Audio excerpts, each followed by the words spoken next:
하나님 말씀 함께 보도록 하겠습니다. 오늘 우리가 함께 볼 하나님 말씀은 마태복음 13장 44절 말씀입니다. 마태복음 13장 44절 말씀, 우리 다 같이 한 목소리로 말씀 함께 보도록 하겠습니다. 천국은 마치 밭에 감추인 보화와 같으니 사람이 이를 발견한 후 숨겨두고 기뻐하며 돌아가서 자기의 소유를 다 팔아 그 밭을 사느니라. 아멘. 오늘 우리가 함께 나눌 말씀의 제목은 밭에 감춰진 보화와 같은 하나님 나라입니다. 우리가 어제 말씀을 통해서 우리 주님께서는 잃어버린 영혼을 찾기 위해 이 땅에 오셨고, 누가 잃어버린 영혼이었는가? 하나님의 하나님 되심을 깨닫지 못하고 발견하지 못한 그 모든 사람들이 다 잃어버린 영혼이었죠. 단지 세리인 삭개오뿐만 아니라 사마리아 여인뿐만 아니라 내가 정말 하나님을 사랑하노라고 이야기하며 내가 하나님 앞에 가장 먼저 있다라고 자부했던 바리새인들조차도 자기들이 잃어버린 영혼이라는 것을 깨닫지 못했었는데, 우리 주님께서는 그 모든 영혼을 위해 이 땅에 오셨고 그들로 하여금 하나님 나라를 향해 나아갈 수 있는 그 길을 열어주셨단 말이에요. 그럼 이제 우리가 잃어버린 영혼에서 이제 찾아진 영혼이 됐단 말이에요. 주님께 속한 영혼이 됐단 말이에요. 그럼 이제 우리의 삶은 어디를 지향하며 어디를 향해 나아가야 되느냐? 오늘 우리는 이 말씀을 통해서 그 부분을 좀 함께 나누고 같이 기도하려고 해요. 우리가 오늘 함께 본 본문 말씀처럼 하나님 나라에 관한 비유 말씀이죠. 천국은 마치 밭에 감추인 보화와 같으니 사람이 이를 발견한 후 숨겨두고 기뻐하며 돌아가서 자기의 소유를 다 팔아 그 밭을 사느니라.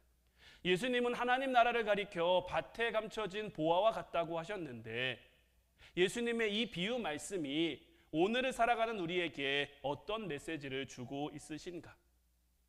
먼저 예수님은 왜 비유로 말씀하셨을까요? 예수님이 비유로 말씀하신 것은 아직 하나님의 나라는 감춰져 있기 때문이고, 이 비유를 아는 것이 제자들에게만 허락했고, 비유에 관해 설명하시고 그 씨 뿌리는 비유에 대해서 제자들이 물어봤을 때 예수님이 이렇게 말씀하셨죠. 허락된 자가 아니면, 그러니까 잃어버린 영혼에서 찾아진 영혼, 하나님께로 돌아온 영혼이 아니면 그 비유의 뜻을 이해할 수도 없고, 또 다른 한편으로는 하나님 나라라는 그 고귀한 가치를 우리 인간의 지혜로 감히 헤아릴 수가 없는 거죠.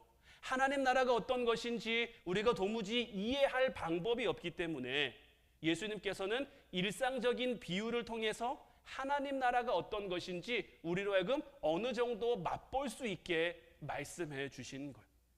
그 중에서도 하나님 나라가 밭에 감춰진 보화와 같다라는 이 간단한 표현에는 하나님 나라가 지향하는 그 가치, 그 정신, 그리고 하나님 나라의 원리가 다 담겨 있는 굉장히, 사실 이 말씀은 심오한 말씀입니다. 깊이 들어가면 들어갈수록 굉장히 어려운 말씀인데, 오늘 우리가 나눌 수 있는 부분들을 좀 나누면서 하나님 나라가 어떤 곳인지, 우리가 그 하나님 나라를 향해 어떻게 나아가야 하는지. 바리새인들이 예수님에게 와서 하나님의 나라가 언제 임할 건지를 물어봅니다.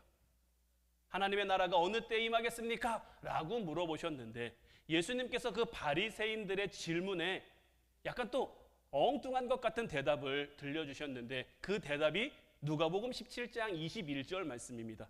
또 여기 있다 저기 있다고도 못하리니 하나님의 나라는 너희 안에 있느니라. 하나님의 나라가 어느 때에 임하겠습니까? 라고 바리새인들이 물어봤는데, 하나님의 나라는 여기 있다고도 할 수 있고 저기 있다고도 할 수 없는데, 왜 그러냐면 하나님의 나라는 이미 너희 안에 있기 때문이다 라는 거예요. 그러니까 예수님의 이 말씀의 뜻은 어떤 거냐면요, 구원받은 하나님의 백성들, 구원받은 성도들은요, 이 땅에 속해 살아가고 있죠. 그렇지만 하나님 나라를 향해 가는 삶이 그 삶의 최종 목적지이며, 그 하나님 나라를 우리가 이 땅 가운데 우리 내면을 통해서, 우리의 삶을 통해서 경험하고 체험하고 맛볼 수 있어야 되는 거예요. 우리 안에 이미 임한 그 하나님 나라를 우리가 경험하지 않고서는, 맛보지 않고서는 온전한 그 하나님 나라를 향해 갈 수가 없는 거예요. 여러분들이 아시는 하나님 나라는 어떤 곳입니까? 하나님 나라는 뭐 눈물도 없고 슬픔도 없고 아픔도 없고 기쁨이 가득한 곳, 하나님의 온전한 통치가 나타나는 곳, 참된 기쁨과 평화가 넘치는 곳이며 온전한 치유와 쉼과 평안이 가득한 곳이 하나님 나라인데, 그러면 이 하나님 나라를 우리가 이 땅 가운데 맛봐야 될 거 아니에요. 왜냐하면 예수님께서 이미 하나님 나라가 우리 안에 임했다라고 말씀하셨잖아요. 여러분들은 아직 잃어버린 영혼입니까? 아니면 주님께로 돌아온 영혼입니까? 내가 주님께로 돌아온 영혼이라면 우리의 삶에 이 하나님 나라를 맛보는, 전부는 아니라고 할지라도 그 일부라도 우리가 하나님 나라에 대해서 맛보고 경험하고 깨달을 수 있어야 되는 거예요. 왜냐하면 주님께서 말씀하셨잖아요. 분명히 하나님 나라는 너희 안에 있다, 우리 안에 있다라고 말씀하셨기 때문에 우리 안에 있는데 우리가 그 하나님 나라를 누리지 못하면 그것이 우리 안에 있다고 할 수 있겠습니까? 그러면 예수님께서는 왜 밭에 감춰진 보화의 비유로 말씀하셨을까? 그러니까 이 비유의 이야기가 그 시대 사람들이 좀 이해하기 쉬운 그런 이야기였으니까 이렇게 이야기였을 거잖아요. 전혀 그 시대와 상관없는 생뚱맞은 얘기를 가지고 그들에게 천국은 이런 거야 라고 하면 우리가 어떻게 알아들을 수 있겠습니까? 그 시대 그 사람들이 알아들을 수 있을 법한 그런 이야기였는데, 이 고대 근동에서는요, 갑작스러운 전쟁이나 약탈에 대비해서 자기가 소유해둔 땅 어딘가에 보물을 묻어두곤 했답니다. 우리도 옛날에 땅에 뭐 이런 거 귀한 거 많이 감춰두고 묻어두고 했잖아요. 그것과 마찬가지였던 것 같아요.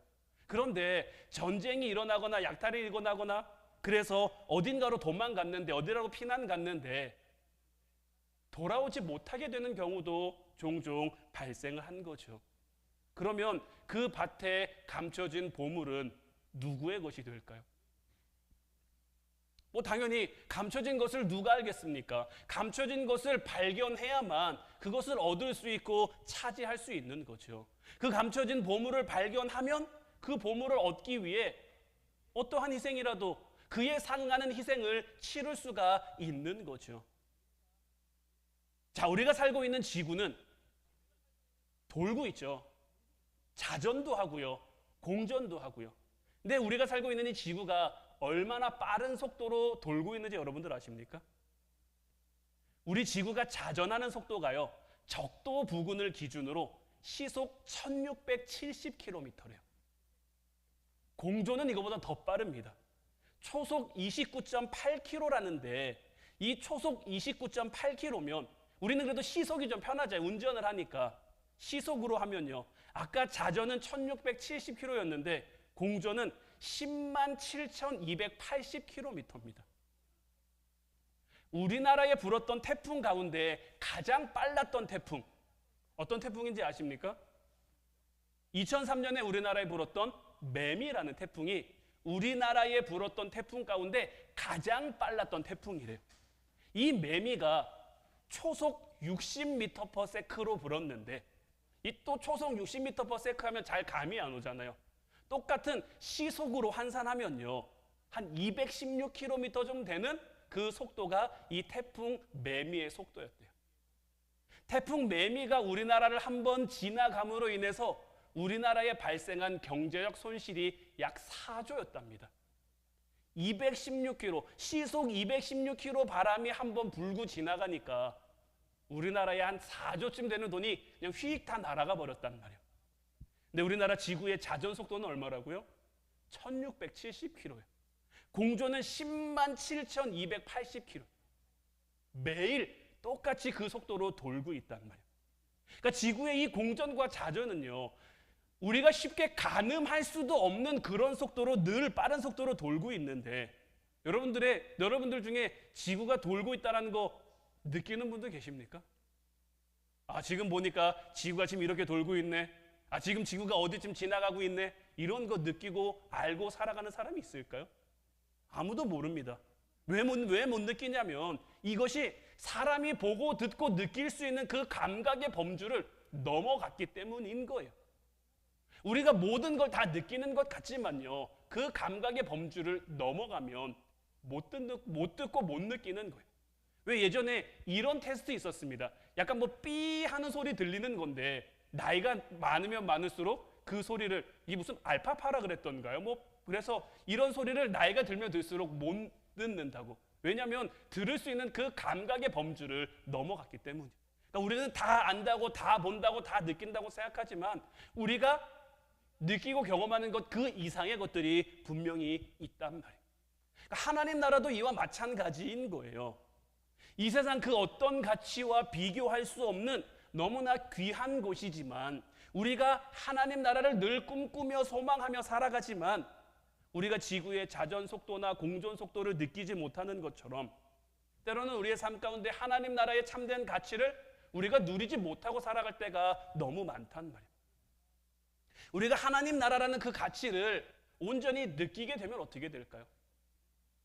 내 안에 임한 하나님 나라를 내가 온전히 깨달았어요. 그 나라를 내가 알게 됐어요. 그 나라를 내가 맛보고 누리고 있어요.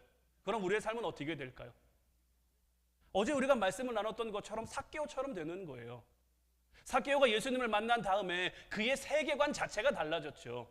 그 전까지는 돈을 모으기 위해서, 권력을 갖기 위해서 온통 혈안이 돼서, 왜냐하면 그것이 자기의 삶에 만족을 줄 줄 알고 그것이 자기 삶에 기쁨을 줄 줄 알아서 온통 그것을 향해 살았었는데, 그것으로도 채워지지 않는 그 마음의 공허함과 그 갈등과 고민과 걱정과 염려, 이런 것들이 있었고, 그 모든 것들이 예수님을 만나고 나니까 잃어버린 영혼이었는데 다시 돌아온 영혼에 대해서 하나님 나라를 맛보게 되니까 그의 삶 가운데 그가 소중하게 여겼던 것들, 그가 가치 있게 여겼던 것들이 더 이상 안 소중하다가 아닙니다. 안 가치 있다가 아닙니다. 그것보다 더 귀한 게 생겼다인 거예요. 그것보다 더 귀한 게 생겼으니 덜 귀한 것에 목숨 걸고 살아가겠습니까? 그것에 연연하며 살아가겠습니까? 아니란 말이에요. 사마리아 여인 또한 마찬가지죠. 그 전까지는 어떻게 해서든지 행복한 삶을 살고 싶어서 이 남자도 만나보고 저 남자도 만나보고 그러다 보니까 남편이 5이나 있었단 말이에요. 그런데도 자기 삶에 자기가 원했던 그 행복을 누리지 못한 거죠. 그런데 주변에서는 손가락질하고 비난하고 비판하고, 그러다 보니까 사람들과 어울리고 싶지 않고 사람들 만나고 싶지 않고, 그래서 아무도 오지 않는 그 뜨거운 한낮에 물을 기르러 우물가에 왔던 건데, 예수님을 만남으로 인해서 그녀의 세계관이 달라지니까 그녀의 삶 또한 변화되잖아요. 삶의 가치가 달라지니 삶의 태도가 달라질 수밖에 없는 거예요. 앞서 말씀드린 것처럼 하나님 나라는 어떤 곳입니까? 하나님 나라는 참된 기쁨과 평화가 넘치는 곳이고 온전한 치유와 쉼이 있는 곳, 삭개오를 통해 나타난 변화, 사마리아 여인을 통해 나타난 변화, 이 하나님 나라를 누리게 된 그 변화로 인해 나타난 것. 우리도 하나님 나라를 온전히 깨달으면요, 하나님 나라의 가치를 온전히 느끼게 되면요, 우리도 이렇게 변할 수밖에 없는 것. 하나님 나라의 은혜를 경험하면요, 기꺼이 하나님 나라를 향해 살아가게끔 돼 있는 거예요. 지금 2년째 저희 교회 표어가 뭐죠? 하나님을 사랑함으로 기꺼이 그 길을 걸어가는 교회. 하나님 나라를 우리가 온전히 누리니까, 하나님 나라에 우리가 속해 살아가니까 하나님 나라가 어떤 곳인지 우리가 알게 되고, 그 하나님 나라에 우리가 속해 살아가니까 하나님이 우리에게 원하시는 그곳을 향해 우리가 나아가는 것이 우리의 삶의 기쁨과 감사가 되는 거예요. 창세기 13장 10절 말씀을 보면, 이에 롯이 눈을 들어 요단 지역을 바라본즉 소알까지 온 땅에 물이 넉넉하니 여호와께서 소돔과 고모라를 멸하시기 전이었으므로 여호와의 동산 같고 애굽 땅과 같았더라. 롯이 소돔과 고모라를 바라보니까 어떻게 보입니까? 여호와의 동산 같고 애굽 땅과 같았다. 아브라함의 조카 롯은요, 육신의 눈으로 그에게 보여진 세상을 바라봤습니다. 그에게 보여진 세상을 바라보니까요, 요단 동편에 있는 이 소돔과 고모라가 있는 이쪽이 너무 기름지고 너무 비옥하고 너무 아름다운 거죠. 어떻게 보일 만큼입니까? 여호와의 동산처럼 보일 만큼.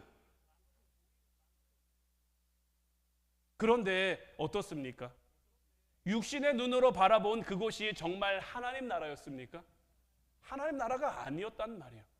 우리도요, 육신의 눈으로만 이 세상을 바라보면요, 이 세상의 화려한 것이나 이 세상의 어떤 감각적인 것이나 이 세상에 좋아 보이는 것들이 하나님 나라처럼 우리에게 보여질 수 있는 거예요. 우리는 그것을 경계해야죠. 그것을 주의해야 되는 거예요. 세상의 화려함과 세상의 쾌락만 추구하던 그 롯이었기 때문에 아브라함과 함께 있을 때는 하나님께 속한 자였죠. 하나님이 주시는 복을 함께 누리는 사람이었단 말이에요. 근데 그곳에 있으면서도 그 하나님 나라를 깨닫지 못하고 하나님 나라를 누리지 못하니까 눈에 보이는 좋은 곳을 향해 나아갈 수밖에 없는 것이고, 눈에 보이는 좋은 것을 향해 나아간 그 결과가 어떻게 됩니까? 그 가정의 끔찍한 비극으로 이어지는 거잖아요. 오늘 예수님이 말씀하신 것처럼 밭에 감춰진 보화는요, 밭 어딘가에 분명히 존재하는 겁니다. 그러나 숨겨져 있는 거예요. 감춰져 있는 거예요. 일반 사람들은 볼 수 없는 영역, 육신의 눈으로는 그 실제를 볼 수도 없고 경험할 수도 없는 곳에 감춰져 있는 거예요. 만약 지금 여러분도요, 그 밭에 감춰진 그 보화보다, 그 하나님 나라보다 이 세상의 소유가 더 귀하게 보이고, 이 세상의 것들이 더 아름다워 보이고, 이 세상의 것들이 더 가치 있어 보인다면 우리는 아직 롯과 같은 그 신앙의 수준에 머물러 있는 거예요. 믿음의 눈, 영적인 눈이 열리면요, 하나님 나라를 볼 수 있는 거예요. 늘 말씀드리지만 이 세상 것들이 가치 없다고 여러분들에게 말씀드리는 게 아닙니다. 늘 말씀드리면 저는 여러분들이 물질의 축복, 건강의 축복, 어떤 풍성함과 풍요함의 축복을 여러분들이 받을 수 있는 만큼 많이 받으셨으면 좋겠어요. 왜냐하면 그것으로 하나님 일도 많이 하고 하나님께 영광도 많이 돌리고 그러면 얼마나 좋겠어요. 그러나 그것들보다 우리에게 더 가치 있는 것이 무엇이 되어야 합니까? 하나님 나라가 되어야 하는 거예요. 이게 역전돼 버리면 안 되는 거예요. 하나님 나라를 향해 가는 우리에게 하나님이 물질도 주시고 건강도 주시고 여러 가지 필요한 것들을 주시는 거지, 하나님 나라를 향해 내가 가고 있지도 않은데, 내가 하나님 나라를 바라보고 있지도 않은데 하나님 이것도 주시고 이것도 주시고 이것도 해주시고 저것도 해주시고 이러면 하나님이 우리의 기도를 들어주시지 않는단 말이에요. 하나님 나라는 밭에 감춰진 보화처럼 누군가의 눈에는 보이지 않을지라도 우리 인생의 밭 어딘가에 감춰져 있는 거예요. 그런데 많은 사람들이 내 인생의 밭에는 감춰진 보화가 없을 거라고 생각하는 거죠. 그러다 보니까 어떻게 됩니까? 남의 인생이 더 좋아 보이고, 남의 인생이 더 즐거워 보이고, 남의 인생이 더 아름다워 보이고. 우리나라의 SNS가 참 열풍이죠. 그런데 저는 그 SNS가 참 때로는 안타까울 때도 있어요. 왜냐하면 내 삶이요, 거기에 즐거운 모습을 보여주기 위해, 올리기 위해 존재하는 거 아닐까라고 그렇게 여겨지는 모습들이 있거든요. 실상의 모습은 그렇지 않은데, 그러니까 그 SNS에 내 삶이 정말 즐거운데 그 즐거움의 일부를 보여주는 거면 얼마나 좋겠어요. 내 삶이 즐거우니까 이 즐거운 삶을 함께 공유합니다. 그런데 내 삶이 전혀 즐겁지 않아요. 그런데 남들 눈에는 어떻게 보이고 싶어요? 내 삶이 정말 즐거운 것처럼, 내 삶이 정말 좋은 것처럼. 그래서 억지로 꾸며서 그곳에 사진을 올리고, 억지로 무리해서 그곳에 사진을 올리고, 그러다 보니까 현실의 삶은 더 피폐해지고 더 황폐해지고 더 메말라지는 거죠. 그러다 보니까 점점 남의 인생이 더 좋아 보이고 남의 인생이 더 커 보이고, 그런 상대적 박탈감 속에 살아갈 수밖에 없는 거죠. 그러나 하나님의 말씀은 우리에게 분명히 이야기합니다. 우리 인생의 최고 가치인 그 하나님 나라가 우리 인생이라는 밭 어딘가에 묻혀져 있다고. 그렇기 때문에 우리 그리스도인들은요, 우리 인생이라는 밭 어딘가에 숨겨져 있는 보화가 반드시 있다라는 그 믿음의 확신 가지고 살아가야 되는 거예요. 내가 아직 발견하지 못했을 수도 있고 아니면 발견했을 수도 있어요. 발견했다면 그것을 누리며 살아가면 되는 거고요. 아직 발견하지 못했다면 내 삶 가운데 반드시 있다라는 그 믿음의 확신 가지고 소망 가지고 살아가야 하는 거예요. 괜한 열등의식이나 어떤 박탈감에 사로잡혀서 우리가 남의 인생만 부러워하면서 내 인생을 절망하면서 살아가지 말아야 할 것은 우리가 늘 이야기하자, 늘 고백하잖아요. 우리 하나님은 신실하신 하나님, 우리 하나님은 공평하신 하나님, 우리 하나님은 우리를 사랑하시는 하나님. 그 하나님께서 여러분들과 함께 하시며 여러분들을 사랑하신다는 것 여러분들 믿으십니까? 그 하나님께서 다른 누구와 여러분들을 차별하지 않으시며 여러분들을 향한 여러분들의 하나님 나라를 만들어 두셨다는 거 여러분들 믿으십니까? 그러면 그 나라를 찾아낼 수 있는 여러분들 되시기를 바라며 그 나라를 찾아 온전히 누릴 수 있는 여러분들 되시기를 주님의 이름으로 축원해 드립니다. 사도 바울의 인생 보세요. 여러분들에게 제가 사도 바울 인생 참 많이 얘기하죠. 사도 바울이 또다시 살아갈 기회가 주어지면 어떤 삶을 선택할까? 사도 바울은요, 감옥 안에 갇혀 있으면서도요, 오히려 밖에 있는 사람들을 위로합니다. 항상 기뻐하라. 내가 다시 말하노니 기뻐하라. 감옥에 갇혀 있는 그가 어떻게 기쁠 수 있겠습니까? 매를 맞은 그가 어떻게 기쁠 수 있겠습니까? 매를 맞으면서도 기뻐하면 사도 바울이 이상한 사람이겠죠. 감옥에 갇힌 것으로 기뻐하면 사도 바울이 좀 정신 나간 사람이겠죠. 그러나 그 안에서도 기뻐하며 감사할 수 있는 이유는 무엇입니까? 하나님 나라를 내가 누리며 맛보며 살아가니까, 하나님 나라를 소유하며 살아가니까 그곳에서도 앞서 말씀드린 것처럼 하나님 나라의 참된 기쁨과 평화가 넘치는 그 넘침을 맛보게 하시고 참된 치유와 회복이 그곳에 가득해서 그것을 우리의 삶 가운데 누리게 하시니까 매를 맞는 순간에는 아프죠. 괴롭죠. 힘들죠. 감옥에 갇혀 있으면서도 억울하죠. 그러나 그 모든 것들을 넉넉히 이길 만큼 하나님이 주시는 것이 훨씬 더, 하나님 나라를 통해 주어지는 것이 훨씬 더 크고 아름답고 복된 거죠. 예수님도 왜 십자가의 길을 걸어가셨습니까? 안 지고 싶으셨잖아요. 십자가를 향해서 안 나가고 싶으셨잖아요. 할 수만 있으면 이 잔을 내게서 옮기고 싶으셨잖아요. 그러나 우리 예수님도 하나님 나라를 누리는 그 삶을 이 땅 가운데 우리와 똑같은 육신의 몸을 입고 오셨기 때문에 우리와 같은 연약함도 있고 우리와 같은 약함도 있지만 예수님도 그 안에 하나님 나라를 품고 살아가시기에 그 하나님 나라의 가치를 알고 그 하나님 나라의 가치를 아니까 기꺼이 그 길을 걸어갈 수 있었던 거죠. 그러면 이제 우리 인생이라는 밭에 숨겨진 보화가 있다는 건 알겠어요. 하나님이 반드시 우리에게 허락하셨을 테니까. 우리 하나님은 공평하신 하나님이고 신실하신 하나님이고 그래서 우리 인생이라는 밭 가운데 그 보화를, 보물을 숨겨두셨다는 건 알겠는데 왜 못 찾을까요?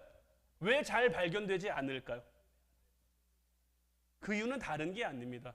우리는 우리 인생의 밭을 얕게 갈고 있는 거예요. 여러분들이 땅에 보물을 숨겨둔다면 깊이 숨겨두겠습니까? 얕게 숨겨두겠습니까? 당연히 깊게 숨겨두겠죠. 이게 너무 당연한 거 아닙니까? 우리 신앙생활에도요, 깊이라는 게 있어야 되는 거예요. 기도 생활에도요, 깊이라는 게 있어야 되는 거예요. 제가 전에도 그런 말씀 한번 드린 적 있죠. 부흥회 다니시는 강사 목사님들이 많이 하는 그 예화인데 하나님 나라에는 보따리가 많이 있다고. 사람들이 와서 기도하면 이제 보따리 줘야겠다, 응답의 보따리 줘야겠다 하고 하면 이미 돌아가고 없는 거예요. 이미 기도 끝내고 가고 없는 거예요. 하나님이 주려고 하는데 기도가 끝나고 멈춰 있는 거예요. 신앙생활은요, 내가 오래 했다고 좋은 게 아닙니다. 신앙생활은요, 내가 많이 했다고 좋은 게 아닙니다. 신앙생활은 깊이가 있어야 되는 거예요. 내가 하나님을 짧게 만났어도 깊이 아는 사람. 탕자의 비유 말씀을 보면요, 그 아버지에게는 아들이 둘 있었죠. 둘. 큰아들은요, 늘 아버지 옆에 있었어요. 아버지 옆에 있으면서 그 아버지의 사랑을 깨닫습니까? 못 깨닫습니까? 못 깨달아요. 아버지와 그렇게 보낸 세월이 그렇게 오래였어도요, 아버지의 사랑을 느끼지 못해요. 근데 둘째 탕자는요, 비록 아버지의 재산을 가지고 나가서 탕진했죠. 몸도 마음도 다 황폐해졌죠. 다 망가졌죠. 그러나 그는 그곳에서 무엇을 깨닫습니까? 아버지의 사랑을 깨달은 거예요. 그래서 돌아온 거예요. 돌아와 보니 그 아버지가 내가 생각했던 것보다 더 큰 사랑을 베풀어 준 거죠. 그래서 하나님 나라는 어떤 겁니까? 나중된 자가 먼저 되는 거예요. 우리가 봤을 때는 큰아들이 반듯하고 큰아들이 늘 아버지 옆에서 아버지를 돕고 바른 아들인 것처럼 보이지만, 그래서 당연히 큰아들이 많은 아들인 것 같지만 먼저 선자가 된 것 같지만 이는 아버지의 사랑을 깨닫지 못해요. 그래서 나중된 자가 되는 거예요. 우리도 얼마나 오래 믿었느냐, 내가 얼마나 오래 신앙생활을 했느냐, 이거를 내세울 게 아니라 내가 얼마나 내 삶 가운데서 하나님을 만나고 있는가, 하나님을 경험하고 있는가, 하나님 앞에 성실한 사람, 하나님 앞에 청지기의 자세로 살아가는 사람만이 그 깊은 곳에 감춰져 있는 하나님 나라라는 보물을 발견할 수 있는 거예요. 그리고 가장 중요한 거, 오늘 말씀에도 나와 있지만 밭에 감춰진 보화를 발견했어요. 그럼 뭐 해야 됩니까? 자기의 소유를 팔아 그 밭을 사야죠. 그 보물을, 그 보화를 자기의 것으로 만들기 위해서는 그 보화가 있는 밭이 일단 내게 되어야 되는 거예요. 내게 아니면 다 소용이 없는 거예요. 내 밭이 아니면요, 그거 발견하고도 그냥 남 좋은 일만 시키고 마는 거예요. 그래서 밭에 감춰진 보화를 발견한 사람은 자기의 모든 소유를 팔아 그 밭을 사는 건데, 그럼 우리가 밭을 산다는 것은 어떤 의미일까요? 그 하나님 나라라는 보물이 숨겨져 있는 그 밭을 우리는 뭘 지불해야 살 수 있을까요? 돈을 지불해야 될까요? 돈을 지불한다면 얼마쯤 지불해야 하나님 나라를 살 수 있을까요? 억만금을 준다고 우리가 하나님 나라의 일부라도 소유할 수 있겠습니까? 하나님 나라를 우리의 것으로 만들기 위한 그 대가를 지불하는 방법은 다른 게 아닙니다. 내가 지금 보고 있는 것, 내가 지금 생각하고 있는 게 전부가 아니라는 것을 인정하며 사는 데부터 시작되는 거예요. 자, 여러분들, 다윗의 아버지는요, 다윗이 왕이 될 거라는 걸 알았을까요? 요셉의 형들은요, 요셉이 애굽의 총리가 될 거라는 걸 알았을까요? 몰랐겠죠. 알았다면 다윗을, 요셉을 그렇게 대할 리가 없죠. 왕이 되실 귀한 몸이니 좋은 거 드시고 좋은 자리에 앉으시고, 사무엘 선지자 왔을 때 다윗부터 대령해서 얘가 내 아들입니다 이렇게 하지 않았을까요? 요셉의 형들도 요셉이 애굽의 총리가 될 걸 알았다면 요셉이 좀 잘난 척한다고 그거 기분 나빠했을까요? 그래 너는 큰 인물 될 거니, 너는 큰 사람 될 거니 그렇게 얘기해도 돼? 그런 꿈 꿔도 돼? 그런 얘기 우리가 100번 1000번도 더 들어줄게 이렇게 하지 않았을까요? 그런데 그들은 몰랐죠. 몰랐으니까 그렇게 했을 거란 말이에요. 우리의 삶도 마찬가지입니다. 우리의 인생을 누가 제일 잘할까요? 내가 잘할까요? 하나님이 잘할까요? 우리의 인생을 하나님이 우리보다 더 잘 아세요. 근데 계속 말씀드리죠. 우리 하나님은 신실하신 하나님, 실수가 없으신 하나님.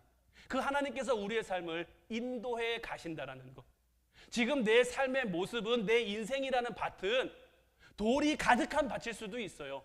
식물이 잘 자랄 수 없을 것 같은 그런 밭일 수도 있어요. 여러 가지 문제가 가득한 밭일 수도 있어요. 하지만 그 밭을, 그런 밭이라고 할지라도 뭐가 감춰져 있습니까? 하나님 나라가 감춰져 있는 거예요. 하나님 나라가 감춰져 있는데 그 밭이 지금 어떤 모양이든 어떤 형편이든 무슨 상관이 있습니까? 무슨 소용이 있습니까? 그것만 발견하면 되는데, 그러니 우리는 어떻게 해야 됩니까?